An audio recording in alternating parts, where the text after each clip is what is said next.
Hello everybody, today in this video, I'll be explaining my thoughts and opinions on Batman the Ride located at, well, it's kind of everywhere, but this specific one I'm reviewing today is located at Sixflags Over Texas in Arlington, Texas.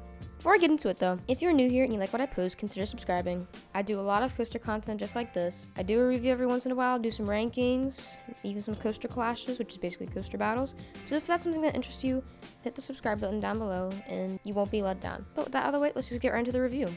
Batman the Ride has a height of 105 feet, a max speed of 50 miles an hour, a total of 5 inversions, and a total track length of 2,700 feet. Now, these stats really aren't all that impressive, but this ride is actually really good. So you'll start your ride experience by climbing up the 105-foot tall lift hill, and then you'll go down the 105-foot banked drop. I'm not really a big fan of these banked drops because they don't really feel like a drop, and this one in particular was very short, so it didn't really last long.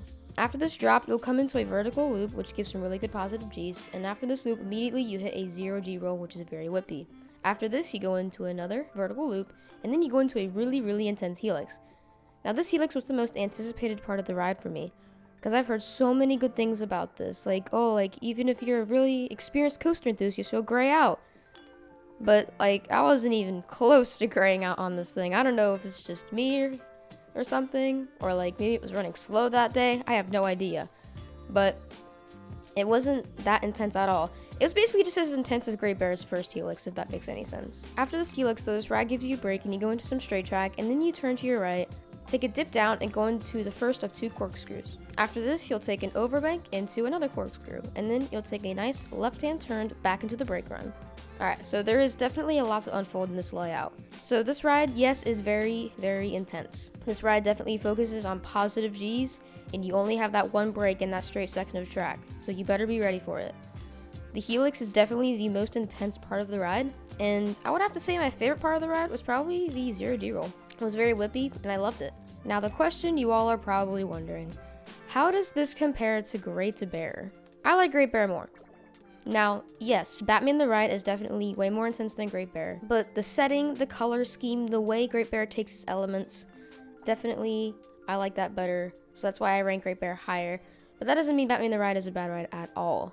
I definitely can't wait to ride more of these whenever I go to more Six Flags parks, or really any other park that just has them, because these are really fun rides. Now, if you've ridden one of these before, and you've ridden another modern B&M, you can definitely see where B&M has improved on their roller coasters.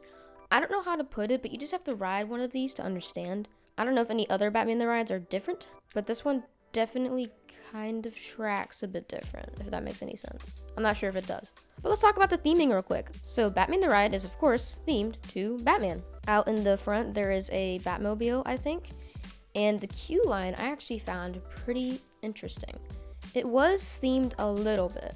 So there actually isn't a sign saying Batman the Ride. It's a Gotham City Park when you walk to it.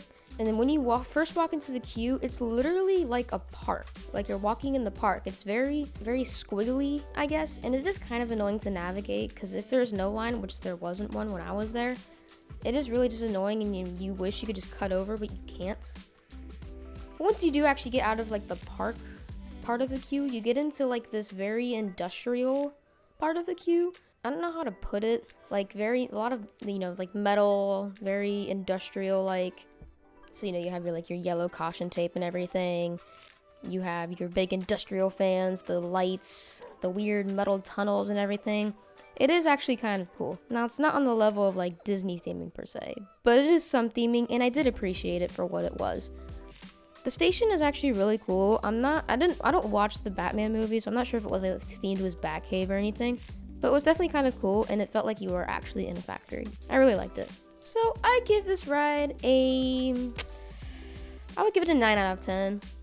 It is almost a perfect ride, but I feel like that drop should be a little bit bigger. But everything else was great. Everything was executed very well, and I really enjoyed Batman the Ride. Definitely don't miss out on these if you come across one, because these are actually really good rides, and I would recommend it.